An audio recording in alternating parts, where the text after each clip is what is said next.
नमस्कार दर्शकों, आप देख रहे हैं अमर उजाला डिजिटल और मैं अलीगढ़ से चमन शर्मा। आज राजा महेंद्र प्रताप सिंह यूनिवर्सिटी में बतौर कुलपति, द्वितीय कुलपति प्रोफेसर NB सिंह जी ने अपना चार्ज ग्रहण कर लिया है और उनको शुभकामनाएं अमर उजाला डिजिटल की ओर से बहुत बहुत। जैसा कि मैं पहले बता दूं अपने दर्शकों को कि जो 2000 अगर बात करें अगर इस यूनिवर्सिटी के स्थापना की तो 2019 में इसकी घोषणा हुई थी कि अलीगढ़ में एक यूनिवर्सिटी बनेगी।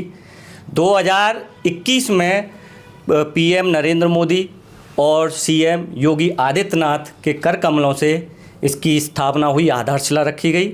उसके बाद जब इसकी शुरुआत हुई तो पहले जो कुलपति हैं प्रोफेसर चंद्रशेखर मनोनीत किए गए, तो उनका कार्यकाल खत्म हुआ और अब जो नए कुलपति हैं राजा महेंद्र प्रताप सिंह यूनिवर्सिटी के, वो हमारे साथ में हैं प्रोफेसर NB सिंह जी। तो सर, आपको स्वागत है अमर उजाला डिजिटल में पुनः। बहुत बहुत धन्यवाद आपका। तो सर, सबसे पहले हम, जैसा कि पूछा जाता है हर एक पदभार ग्रहण करते समय, कि आपकी प्राथमिकताएं क्या रहेंगी? प्राथमिकताएं इस विश्वविद्यालय को सुचारू रूप से चलाना, वो सबसे बड़ी प्राथमिकता है हमारी। निष्पक्ष पारदर्शी रूप से चले और सबकी सहभागिता से चले। इसके लिए कुछ मूलभूत चीज़ें हैं। तो सबसे पहली चीज़ है कि हम अपने कैंपस में जाएं, क्योंकि यहाँ पर जहाँ से अभी तक ये चल रहा है वो बहुत छोटी जगह से चल रहा है, शायद उपयुक्त नहीं है एक विश्वविद्यालय के लिए, ना अधिकारियों के लिए। तो मेरा पहला कदम है, मैंने अपने अधिकारियों को कार्यभार ग्रहण करने से पहले ही कह दिया है कि निर्माण इकाई के अधिकारियों को बुला लिया जाए कैंपस में, और मैं यहाँ से ज्वाइन करने के बाद मैं वहाँ पर जाऊँगा कैंपस में और पहले तो वहाँ देखूँगा, क्योंकि वहाँ पर क्या अवस्थापना सुविधाएं हैं, क्या बन गई हैं, क्या नहीं बन गई हैं। जो भी चीज़ें होंगी उनसे विचार विमर्श करने के बाद, साथ ही साथ अपने अधिकारियों से बात करने के बाद मैं वहीं पर उनको निर्देश दूँगा, क्योंकि मुझे 1 सप्ताह के भीतर ये पूरा अपना ऑफिस यहाँ से समेट कर वहाँ जाना है नए परिसर में। और उसके बाद आगामी सत्र जो हमारा 25-26 शुरू होगा, उसमें UGC को लागू करना है। NEP 2020 को प्रॉपर तभी यूनिवर्सिटी कैंपस लागू कर सकता है जब वहाँ पर UG प्रोग्राम चल रहे हों, जो कि अभी हम नहीं प्रारंभ कर पाए हैं। उसके लिए मौलिक आवश्यकता है फर्नीचर की, क्लासरूम की, इक्विपमेंट की, और ढेर सारी चीज़ें होती हैं। यहाँ पर अभी हमारे पास 12 मैन पावर है जिनके साथ ये विश्वविद्यालय चल रहा है। तो हमारी कोशिश रहेगी कि अधिक से अधिक संख्या में योग्य कर्मियों को जोड़ा जाए इस विश्वविद्यालय से, जिससे कि यह विश्वविद्यालय आगे बढ़ सके। अभी तो इसका जन्म हुआ है और जन्म के समय जिस तरीके से एक छोटे बच्चे को लालन पालन की आवश्यकता होती है, प्यार दुलार की आवश्यकता होती है और लोगों के पुचकार की आवश्यकता होती है, तो यहाँ जो अलीगढ़ के लोग हैं, जो यहाँ के छात्र छात्राएं हैं, जो हमसे जुड़े शिक्षक हैं या कॉलेजेस हैं, उनका मैनेजमेंट जो है, हम तो चाहेंगे कि सब सहयोग करें इसको आगे ले जाने में।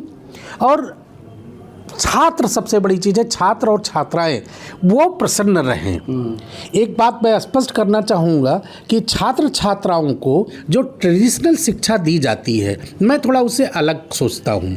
मैं बेसिकली इंजीनियरिंग से बिलोंग करता हूँ और हमें पढ़ाया जाता है, और हम पिछले 15-20 वर्षों से छात्रों छात्राओं को पढ़ा रहे हैं कि आउटकम बेस्ड एजुकेशन होना चाहिए।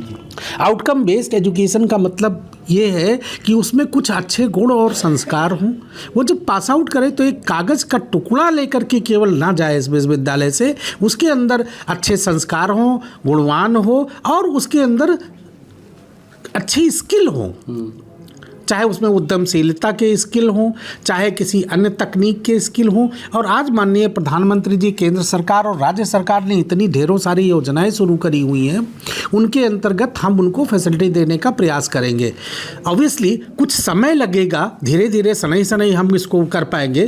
कोशिश हमारी रहेगी कि शीघ्र से शीघ्र हम मैक्सिमम से मैक्सिमम चीज़ों को इनपुट दे सके, जिससे कि हम उनसे तब अपेक्षा करें कि आउटपुट हमें चाहिए।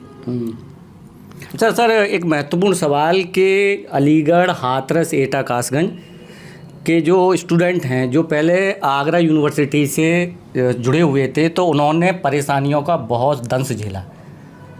जैसे कि उनके कई डॉक्यूमेंट में परेशानियां थी, बड़े परेशान हुए, भागा दौड़ी हुई, समय से मार्कशीट ना मिलना, समय से एग्ज़ाम ना होना, समय से मतलब कुछ चीज़ होती नहीं थी, परेशानियां। तो आप क्योंकि कुलपति रहे ख्वाजा मोइनुद्दीन यूनिवर्सिटी के, तो आप क्या मतलब अगर इनकी जो समस्याएं हैं छात्र छात्राओं की, तो उनके लिए क्या विशेष करना चाहें? क्योंकि मैं आपको बता दूं कि यहाँ पर एक कंप्लेंट सेल बनाने के लिए कहा गया था, सभी डिग्री कॉलेज को कहा गया था और उसकी सूचना भेजने को कहा गया था कि भेजिए। उसमें से शायद जैसा हमें पता लगा है कि उसमें से 10% डिग्री कॉलेज ने भी वो सेल नहीं बनाया है। वो का ये काम था कि पहले स्टूडेंट वहाँ देंगे शिकायत अपने, वहाँ से फॉरवर्ड होकर के वो यूनिवर्सिटी आएगी, तब उसका निराकरण होगा, ताकि बच्चों को यूनिवर्सिटी तक आना ना पड़े। मेरा और छात्र छात्राओं के संवाद रेगुलर होगा, क्योंकि वो हमारे बच्चे हैं, वो इस विश्वविद्यालय के बच्चे हैं, हमारे बच्चे हैं, और उनकी समस्या परिवार का मुखिया होने के नाते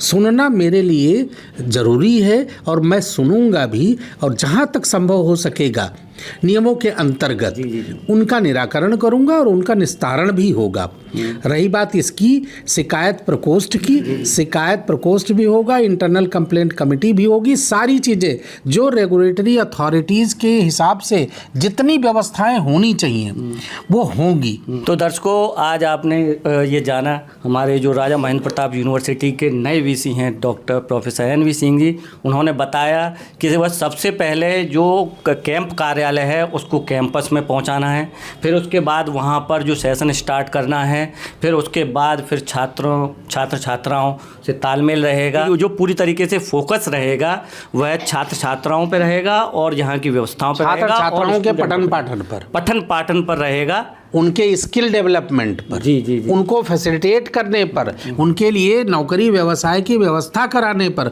उनको इंटर्नशिप दिलाने पर, जी, उनका कौशल विकास पर। जी। तो दर्शकों, आप देख रहे हैं अमर उजाला डिजिटल और मैं अलीगढ़ से चमन शर्मा। अमर उजाला जीवांजलि के सारथी की मदद लें और महाकुंभ में स्नान जरूर करें।